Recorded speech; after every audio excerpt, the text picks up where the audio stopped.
Vamos a iniciar, oremos. Padre nuestro que estás en el cielo, gloria y honra sea dada a ti, Señor. Padre, queremos agradecerte la oportunidad que tú nos das, Señor, para predicar tu palabra, Señor. Gracias, Padre, por permitirnos, Señor, estar en este día, Señor, finalizando un año más, Señor. Padre, trata de que nosotros podamos hacer los ajustes de que nosotros necesitamos, Señor, para centrarnos más en ti en este próximo año venidero, Señor. Para que a partir del día de mañana, Señor, comencemos a enfocarnos más y más en ti, Señor. Que tú seas el motivo de nuestra existencia, Señor. Padre, bendice a cada uno de los que estamos aquí, Señor, presentes, Señor. Aquellos hermanos que por razones que tú conoces no pudieron estar con nosotros en el día de hoy, Señor. ¿Dónde están, Señor? Visítale, tócale, inquiétale sus corazones, Señor, para que puedan escuchar reverentemente tu palabra a través de los medios que tú has provisto al hombre, Señor, para alcanzar a aquellos que no puedan estar presentes en las reuniones, Señor. Guíanos, Señor, y que mis limitaciones no sean un estorbo, Señor, para yo exponer lo que tú tienes que decirnos a cada uno de aquí presentes en el día de hoy, Señor. Bendícenos, glorifícate en cada uno de nosotros, que tu Espíritu Santo esté paseándose en este lugar por todo lo alrededor, Señor, para que podamos entender y aplicar a nuestras vidas, Señor, desde el momento que salgamos de aquí, Señor, todo lo que tú tienes que decirnos, Señor, a través de la aplicación de tu palabra, Señor. Por Cristo Jesús te lo rogamos. Amén. Amén. Como le comentaba a mis hermanos, vamos a ver del libro de Lucas, el capítulo 2, los versículos del 1 al 7. Leemos. Aconteció en aquellos días que se promulgó un edicto de parte de Augusto César que todo el mundo fuese empadronado. Ese primer censo se hizo siendo Cirenio gobernador de Siria, e iban todos para ser empadronados, cada uno a su ciudad. Y José subió de Galilea, de la ciudad de Nazaret, a Judea, a la ciudad de David, que se llama Belén, por cuanto era de la casa y familia de David, para ser empadronado con María su mujer, desposada con él, la cual estaba encinta. Y aconteció que estando ellos allí, se cumplieron los días de su alumbramiento, y dio a luz a su hijo primogénito, y lo envolvió en pañales, y lo acostó en un pesebre, porque no había lugar para ello en el mesón. Mis hermanos, yo he titulado este estudio de hoy, El nacimiento de Jesús y sus propósitos. Hoy en día, con relación a la celebración de la Navidad o de la Natividad, hay mucha controversia por la fecha de la celebración. Y nos enfocamos en la fecha de la celebración como si la fecha fuera lo importante.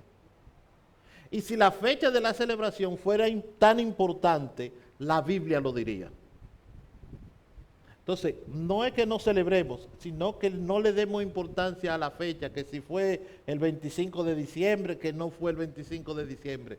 Si fuera importante la fecha, la Biblia dijera, ¿qué día nació Jesús? ¿Cuándo nació Jesús?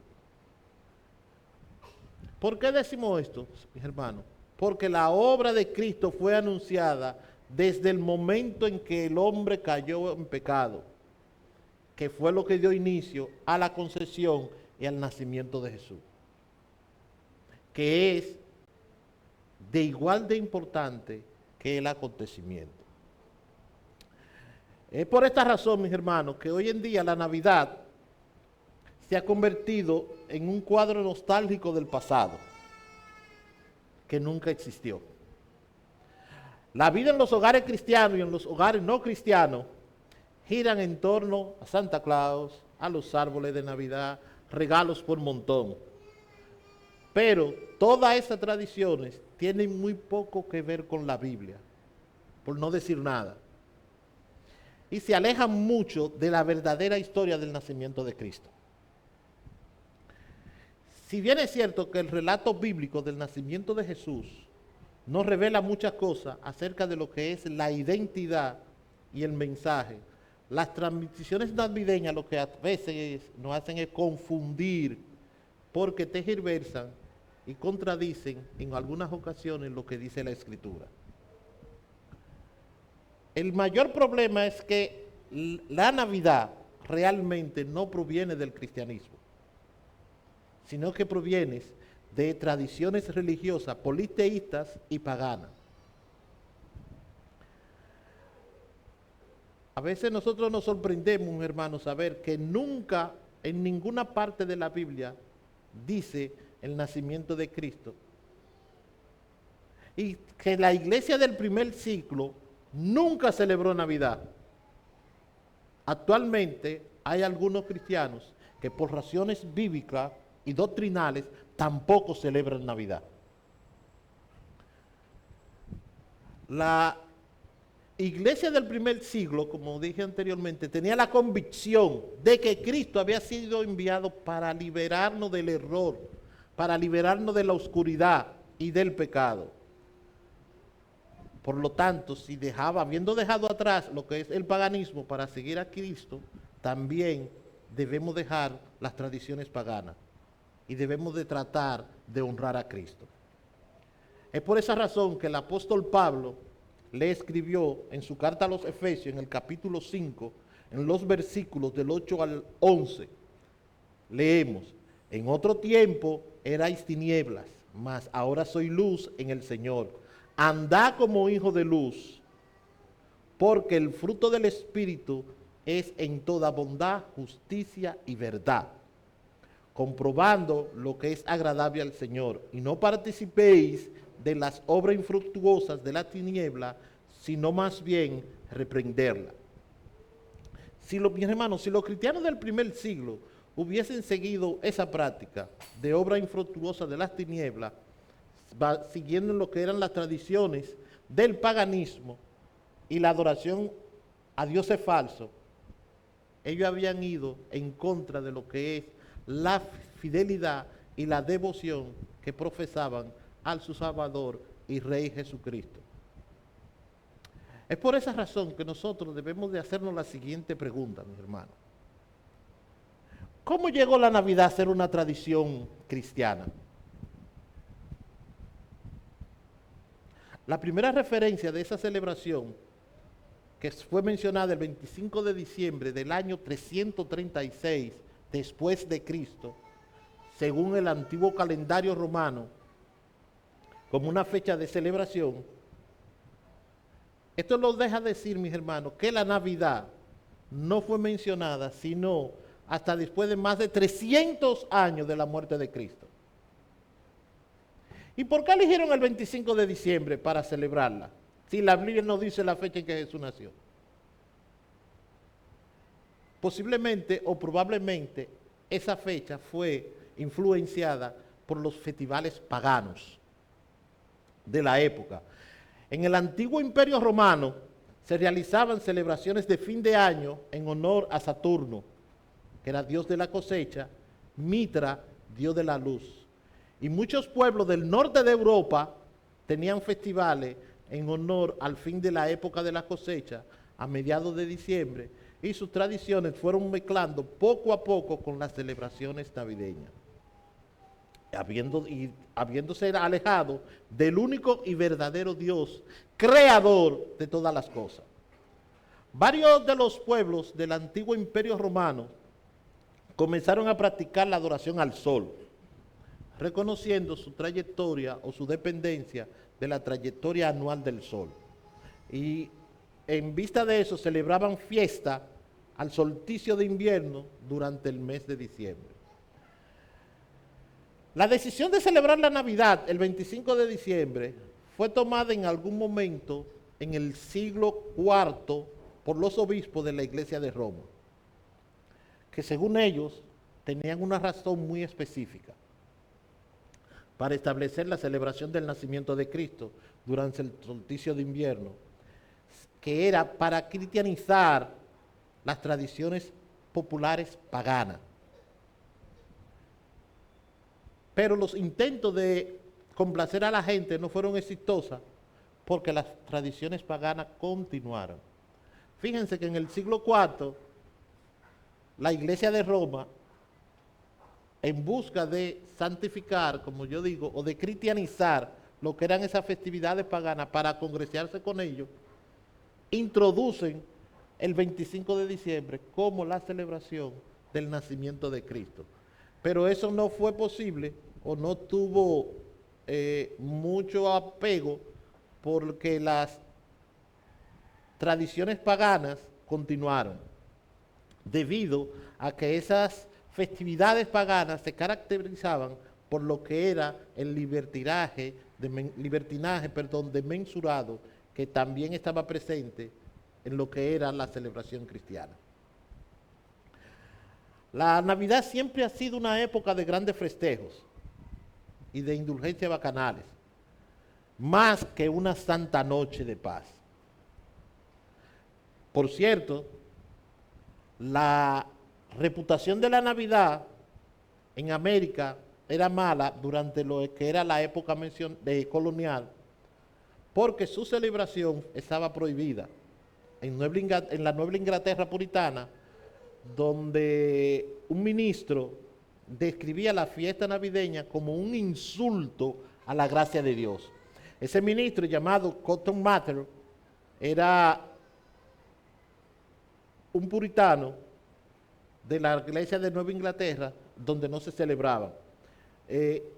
A pesar de que las ciudades estaban en un constante crecimiento, y estas festividades, el cual el nombre de la Navidad se mantenía, de hecho, en el año de 1852, en Nueva York se organizó el primer grupo de fuerzas policiales en respuesta a una violenta protesta en contra de la Navidad. Fíjense que ya después de la reforma protestante, en la ciudad de Nueva York, hace una revuelta, protestando con la celebración de lo que era la Navidad del entonces. Esas manifestaciones luego se fueron transformando en lo que eran reuniones cordiales de la familia.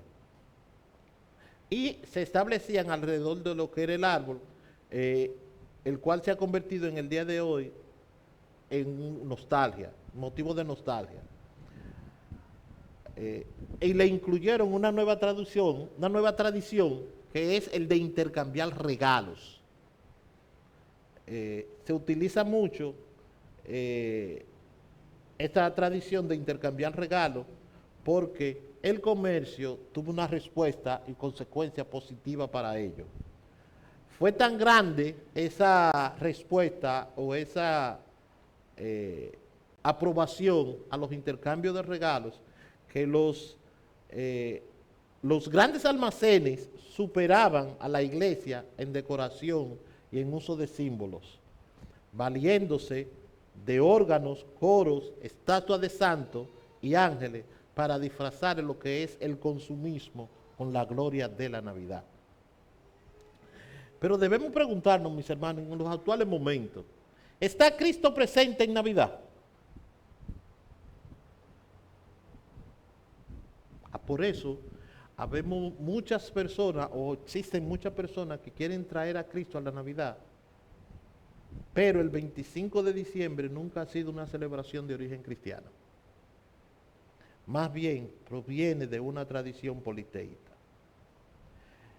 El solo hecho de llamarle a algo cristiano no quiere decir que lo sea, sin importar cuánto nosotros racionalicemos. El 25 de diciembre es una fecha relacionada con los santurales romanas y no con Jesucristo.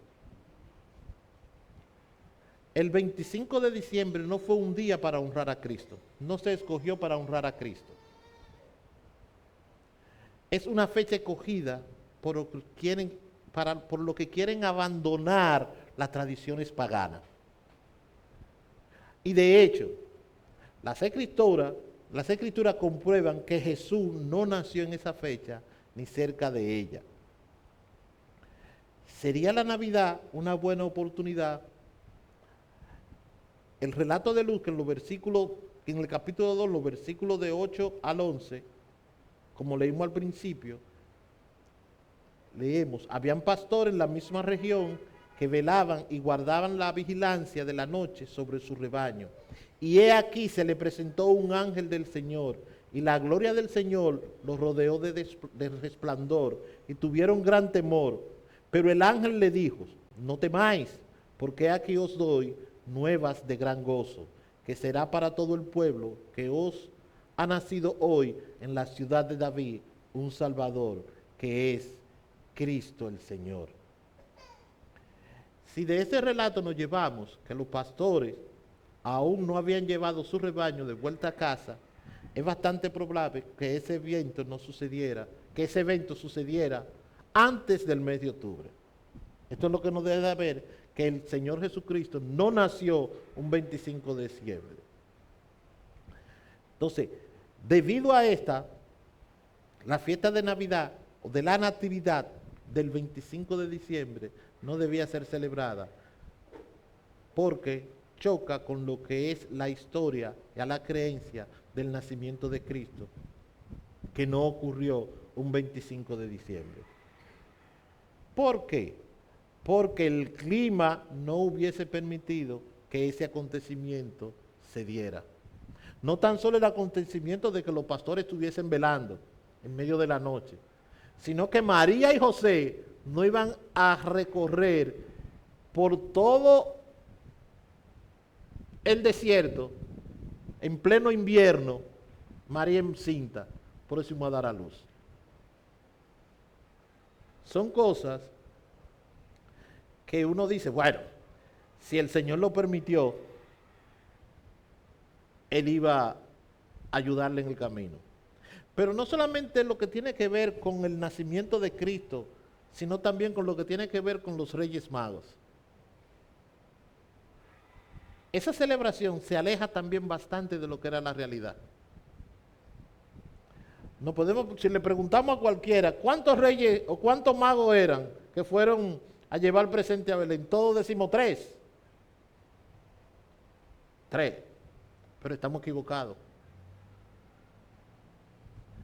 Según la Biblia, fueron 0. No fueron ningún rey a ver a Jesús. ¿Por qué? Porque cuando Jesús nació,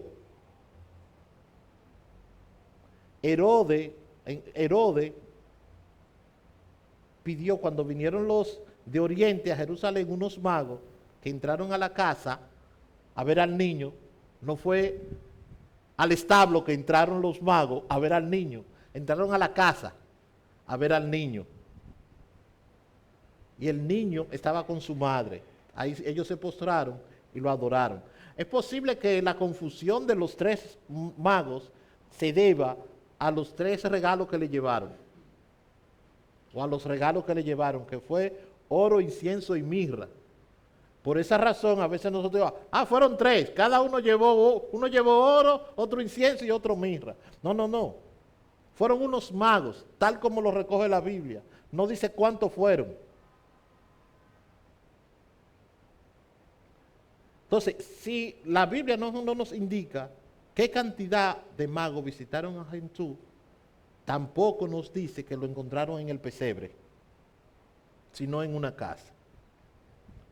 El relato de los 3 reyes que llegaron al pesebre no es bíblico.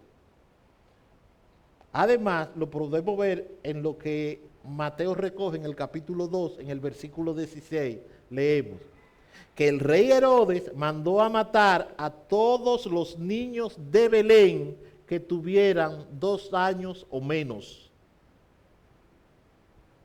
Lo cual también implica que habían pasado algún tiempo entre el nacimiento de Jesús y la visita de los magos a esa casa.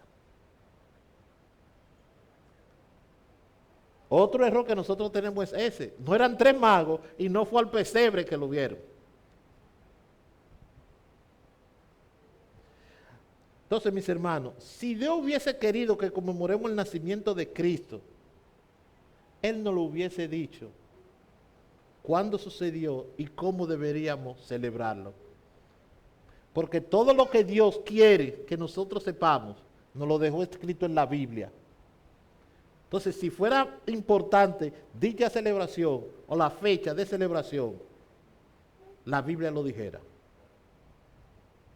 Lo que sí está en la Biblia es que nosotros debemos recordar la muerte y el significado espiritual de esta. Eso la Biblia no lo recoge y eso es lo que debe de importarnos. La muerte de Cristo. Aunque su nacimiento fue muy importante y milagroso, eso no debemos de ser lo que nosotros debemos preocuparnos de cuándo fue, que cómo fue. No, sino la Biblia nos dice que nosotros debemos velar y estar pendientes en lo que es la muerte de Cristo y el significado espiritual que ésta tiene para nosotros.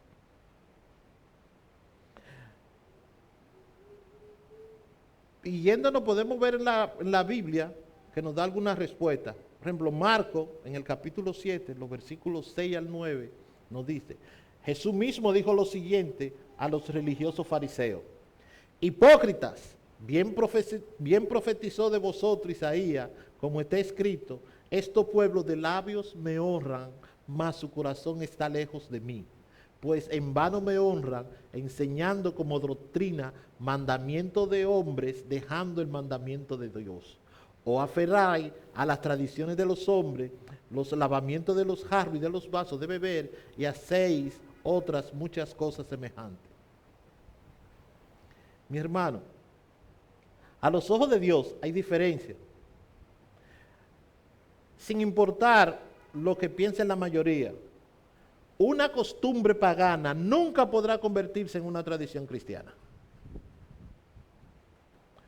Tal como lo dice Juan en el capítulo 14, versículo 6. Leemos, Jesús le dijo, yo soy el camino, la verdad y la vida. Nadie viene al Padre sino por mí. Y Josué capítulo 24 en el versículo 14 dice, ahora pues, temed a Jehová y servirle con integridad y en verdad, y quitad de entre vosotros los dioses a los cuales sirvieron vuestros padres al otro lado del río y en Egipto, y servía a Jehová como el apóstol, y como el apóstol Pablo le escribe en su primera carta a los Corintios, en el capítulo 5, en el versículo 8, así que celebremos la fiesta, no con la vieja levadura, ni con la levadura de malicia y de maldad, sino con panes sin levadura, de sinceridad y de verdad. Y el paganismo nunca estaría basado en la verdad. Debemos de enfocarnos,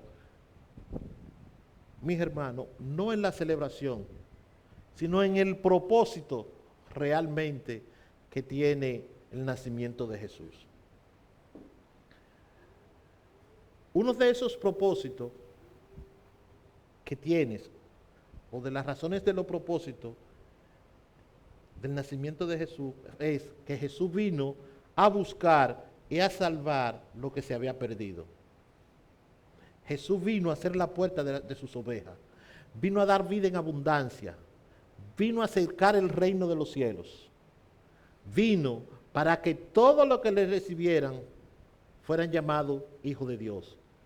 Jesucristo vino al mundo, a este mundo, para redimirnos de la muerte física y de la espiritual, para cumplir una misión definida que se le asignó antes de establecerse el fundamento de esta tierra. En la Escritura se habla de él como el Cordero inmolado desde el principio del mundo. Pero vámonos a la raíz fundamental por el que Jesús naciera.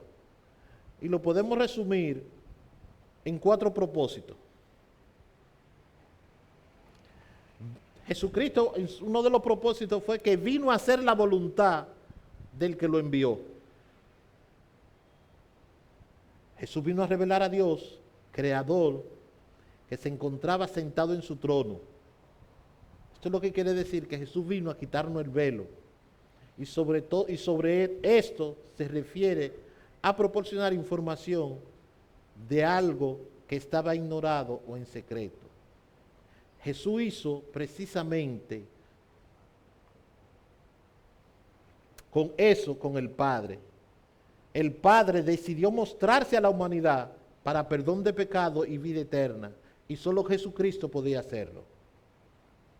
Así lo firma Juan en el capítulo 6, el versículo 8, que nos dice, que nos habla de la sujeción de Jesús, que en todo tiempo mostró sobre la autoridad de su Padre, mostrándonos a través de su vida y ministerio sobre esta tierra, fueron totalmente sujetos a la voluntad del Padre.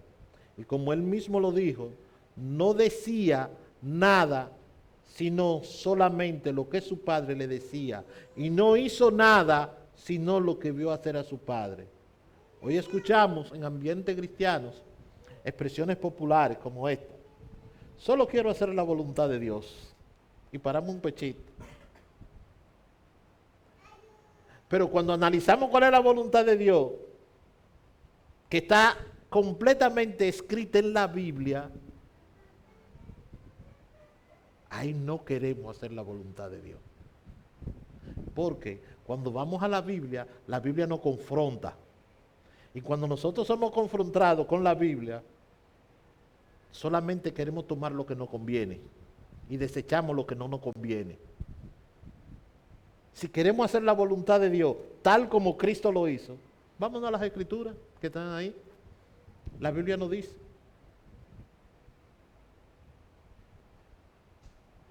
Y en ese momento olvidamos que el Verbo era Dios, se hizo hombre para enseñarnos cómo se hace la voluntad del Padre. Si queremos un referente para hacer la voluntad de Dios, ahí tenemos a Cristo. Cristo está ahí. Cristo no hizo ni dijo nada que no fuera lo que el Padre le dijera y lo que él veía hacer el Padre. Si queremos hacer la voluntad de Dios, mis hermanos, vamos a las Escrituras. Otro de los propósitos, o el segundo de los propósitos del nacimiento de Cristo, fue que Cristo vino para hablar las palabras del Padre. Además de Cristo revelar al Padre y crear un camino entre el hombre y Dios para tener comunión, decidió establecer un canal de comunicación entre el hombre y su Creador. Y fue así que Dios nos dio el mejor regalo en esta tierra, y es lo que Jesús dice en Juan en el capítulo 12, versículo 49. Nunca Jesús vino a hablar palabras, pensamientos, ideas o iniciativa propia, sino que habló solamente lo que su Padre le indicó. Esa es la clave, mis hermanos, para entender lo que Jesús enseñó verbalmente. Jesús vino directamente del cielo, y lo que Jesús dijo a cada discípulo, a cada persona con la que interactuó en su vida, como una introducción definida y clara de parte de Dios. Los cristianos de hoy en día, nosotros, mis hermanos, hablamos mucho, tenemos muchas buenas ideas, tenemos muchas propuestas, nos gusta hacer referencia de frases célebres y trascendentales de hombres y mujeres famosos. No que sea incorrecto, yo no digo que sea incorrecto mencionar esta frase, hacer esta cita, pero es bueno que hagamos como hizo Jesús, imitemos a Cristo, que regresemos a decir, a referir y a hablar la palabra de Dios. Que esa sea nuestra prioridad en nuestras vidas. La Biblia dice en Efesios 5:19 que hablemos entre nosotros con salmos, himnos y cánticos espirituales. Y eso se refiere exactamente a tener en nuestras conversaciones, en nuestras discusiones de negocio, enseñanza o interacciones verbales, la palabra de Dios. En todo nuestro accionar debe estar presente la palabra de Dios como nuestra base. A veces creemos que si tenemos, que debemos citar lo que dice la Biblia con una exactitud, pero lo que debemos de hacer es que esa palabra se haga viva en nuestras conversaciones. Que las enseñanzas que se dan en las congregaciones deben ser totalmente basadas en lo que dice las Escrituras. Esas enseñanzas sean producto de estudios serios y sencillos, y que su único sustento sea la Biblia, la palabra de Dios, porque Jesús vino a hablar la palabra de Dios. Un tercer propósito del nacimiento de Jesús, mis hermanos, es que Jesús vino a hacer las obras del que lo envió. Con el nacimiento de Jesús, Él vino a hacer la obra que el Padre le asignó. Lo vemos en el capítulo 9 de Juan, en los versículos 4 y 5. Jesús vino a demostrar la obra de Dios, a brillar como la luz del mundo, el que estaba completamente en tiniebla. Vino a ser la luz del mundo por medio de la réplica de las obras del que lo envió. Obras de amor, de poder, de misericordia, que reflejan el carácter de Dios. Obras de justicia, de las cuales nosotros somos producto de esas obras de justicia. Cabe destacar o afirmar que las obras que hacemos son producto de lo que nosotros somos, son producto de nuestra esencia. Es lo que nos da la identidad en sí misma y nos ayudan a llegar a lo que deseamos. Nosotros también hemos sido llamados a cumplir ese propósito eterno, a mostrar la luz, a dar fruto del Espíritu, a vivir en santidad, porque nosotros tenemos el mismo Padre que Cristo, y ese mismo Padre nos ha llevado o nos ha enviado como embajadores sobre esta tierra. Entonces nosotros debemos hacer lo mismo que Jesús. El cuarto propósito del nacimiento de Jesús es que Jesús vino a destruir la obra del diablo. Esto lo ratificamos en el capítulo 3, en la primera carta de Juan, en el capítulo 3, el versículo 8, que nos dice que Jesús nació y estuvo entre nosotros, también para desechar, deshacer y destruir las obras que el diablo, como enemigo de Dios y de nuestras almas. Jesús dijo, que el ladrón vino a robar y a matar y destruir. También afirmó que el diablo peca desde el principio y que es el padre de mentira.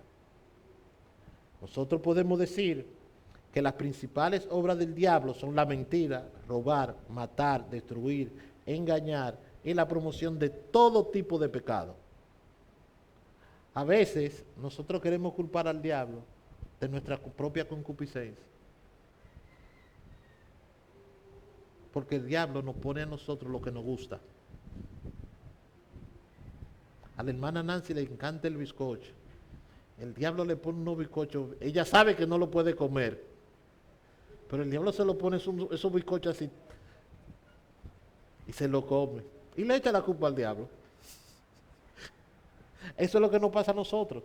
Nosotros queremos culpar al otro desde el principio.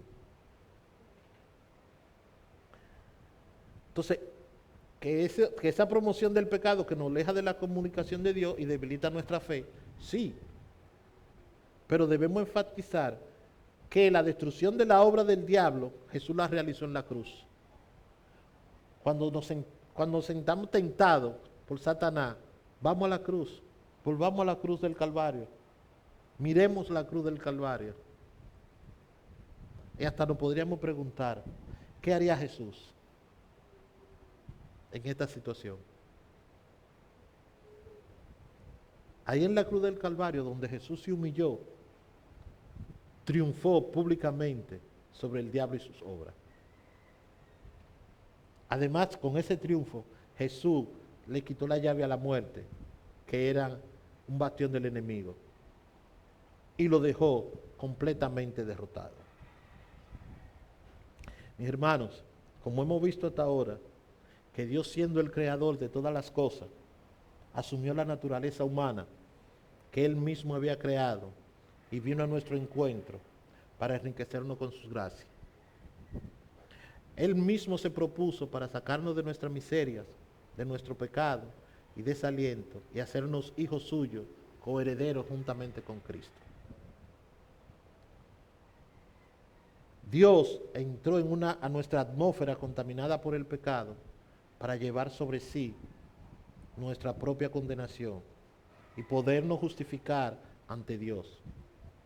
Lo mismo propósito encomendado por el Padre a Cristo, eso mismo propósito el Padre nos encomienda a cada uno de nosotros para vivir haciendo la voluntad de Él, hablar sus palabras, hacer sus obras y para vivir una vida de victoria sobre las obras de la tiniebla y de la carne.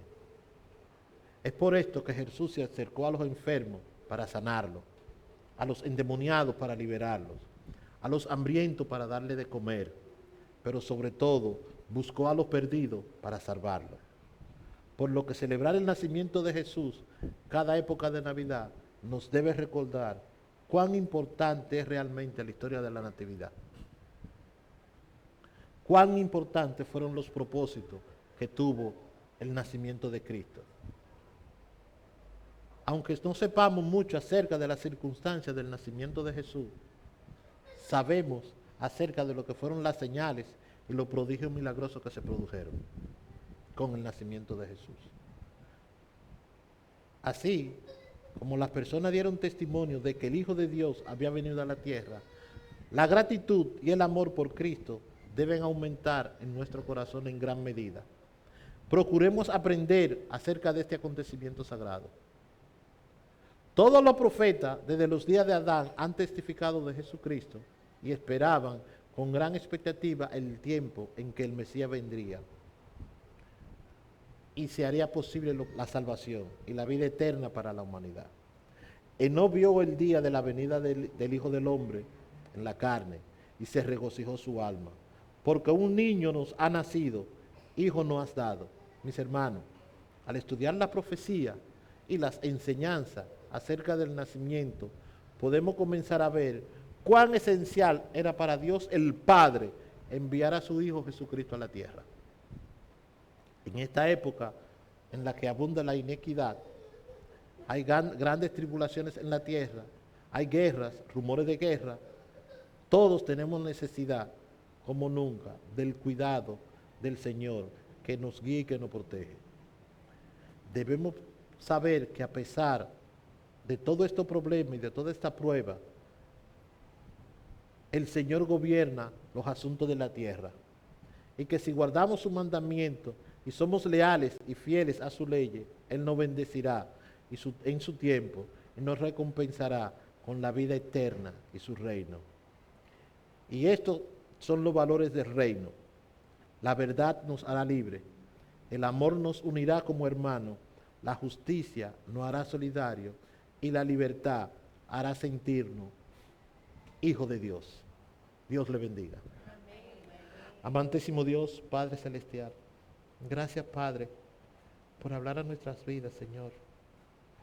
Gracias, Padre, por hacernos entender, Señor, cuál es el propósito verdadero del nacimiento de Cristo, Señor. Que nos preocupemos, Padre, por entender el propósito, más que por celebrar el nacimiento de Cristo, Señor. Que ese no sea nuestro norte, Señor. Ayúdanos, Señor, a cumplir con los propósitos que tú le diste a Cristo como hijo, Señor, y que Él cumplió cabalmente. Así nosotros como hijos tuyos, Señor, también tenemos esos mismos propósitos, Señor. Guíanos, Señor, a cumplir con tu propósito. Guíanos, Señor, a cumplir tu mandamiento, Señor, para poder dar fruto, Señor. Ayúdanos a amarnos los unos a los otros, Señor, a vivir en justicia, a ser codependientes de ti, Señor. Guíanos, llévanos con bien, Señor, y mira que este fin de año, Señor, todo lo que nosotros nos propusimos que no hicimos, Señor, que queden en el pasado, Señor. Que todas nuestras metas, que todo lo que nosotros nos propongamos hacer para el próximo año, Señor, sea enfocado en ti, Señor. Sea hacer tu voluntad, buscar tu rostro, Señor, en cada momento de nuestras vidas, Señor. Por los méritos de Cristo te lo rogamos. Amén y amén.